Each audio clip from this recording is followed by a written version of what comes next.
Simple blouse की cutting कैसे होती है आज मैं सिखाता हूँ। सबसे पहले काट डालते हैं प्लेट, फिर लंबाई, फिर सेंटर के प्लेट का निशान लगाते हैं जैसे कि ये लगाया जा रहा है। लगाते ही अब कैंची से अपना कटिंग कर लेंगे। उससे पहले सारी चीज़ें चेक कर लो, फिर हम कैंची उठा के इसको कट कर देंगे। ये जैसे कि कट। अब इसी के साथ साथ बैक उठाया, बैक को भी इसी तरीके से रखने के बाद बैक का निशान लगा लेंगे। तो सबसे पहले कपड़े को सेटिंग से करी जाए और बैक का काटने से पहले बेल्ट काटी जाएगी ताकि लंबाई अच्छे से सेट हो सके। जैसे कि ये बेल्ट कट दी। अब ये जो मार्जिन है ऊपर रखकर अब बैक का निशान लगा दिया जाएगा। बहुत सिंपल और आसान तरीका है इस तरीके से कट करना। निशान लगाया बड़ी आसानी से।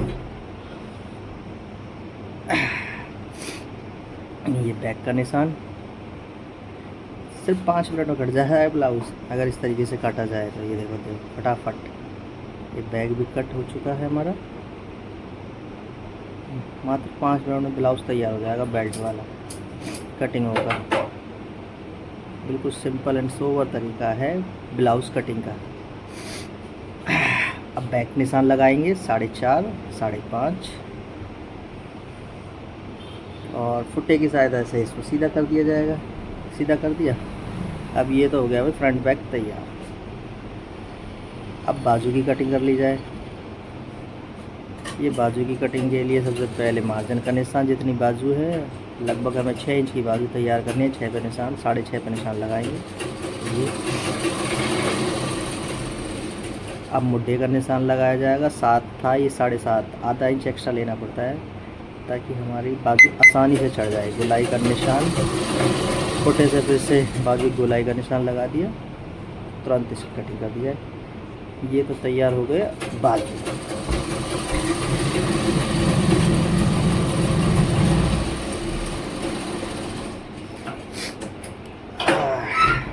बहुत ही सिंपल तरीका है ब्लाउज़ काटना। अब बनाना इससे भी ज़्यादा आसान है। मुझे तो कोई कहता है भाई ब्लाउज़ बनाना, एक से एक ब्लाउज़ बनाओ। अब जैसे कि अब हमें अपना ये चेक कर लेना होगा कि भाई सब कुछ सही कटा है। और फिर एक हमें ना प्लेटों का भी निशान उठाना पड़ता है। जैसे कि ये रख दिया बैक पे तो कैंची लो आसानी से उड़ जाएगी। ये लगाया निशान, टक टक टक उड़ गया। अब ये तो हो गया अस्तर कटिंग। अब उठा लो साड़ी के ब्लाउज़ को, इसको बढ़िया से बिल्कुल एक साथ बिछाना होता है। और बिछाने के बाद ब्लाउज़ को इसके ऊपर रखो और फिर कटिंग कर दो। और आप ध्यान से देखो किस तरीके से होता है। सबसे पहले तो साड़ी को हम बराबर कर लेंगे। बराबर करने के बाद प्रेस से इसको बढ़िया से, मतलब इसके कहीं भी रिंकल वगैरह आ रहे हैं वो हटानी पड़ती है ताकि ब्लाउज़ बहुत ही आसानी से फिनिशिंग के साथ कटे और साथ ही फिनिशिंग के साथ बने भी। और सबसे पहले ध्यान में हमें क्या करना होता है कि फिनिशिंग ही सबसे मेन बड़ी चीज़ है। और फिनिशिंग आएगी कैसे, जब हम साथ ही साथ प्रेस को लेके चलेंगे। प्रेस से कपड़ा अच्छा जम जाता है, सिलाई भी अच्छी हो जाती है। और ये देखो प्रेस लगाई जा रही है। ये ना इसमें थोड़ा सा मोम टाइप है, साड़ी में चिपक रहा है, इतनी आसानी से हो नहीं पा रही है। तो बड़ी रफ मार लो। अस्तर चिपकाने के बाद फिर इसको मैं लगा दूँगा और फिनिशिंग आ जाएगी। पर साथ ही साथ अब ये देखो बहुत ही आसान तरीका है। ये अपना मार्जिन के हिसाब से देख लो साड़ी में कितना मार्जिन है, कितनी बाजू। इस तरीके से बहुत आसानी से अस्तर को पूरे में सेट कर दो और कैंची से काट दो। इससे ना ही तुम्हारा कभी पीस ख़राब होने का डर है, ना ही साड़ी ख़राब होने का डर है। साथ ही साथ में ये मेरा दोस्त है, बार बार छेड़ रहा है। इसको पता नहीं है इतना इम्पोर्टेंट काम हो रहा है, बार बार छेड़ रहा है। ये बैक कट गया।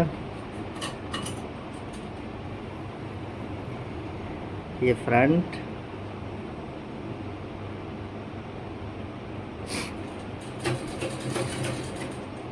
और ये साथ ही में कट हो गई। ये बेल्ट को कट कर लो।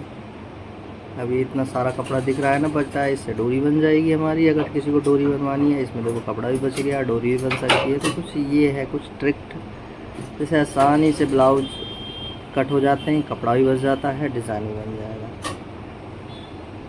नेक्स्ट बाकी मिलते हैं नेक्स्ट वीडियो के साथ।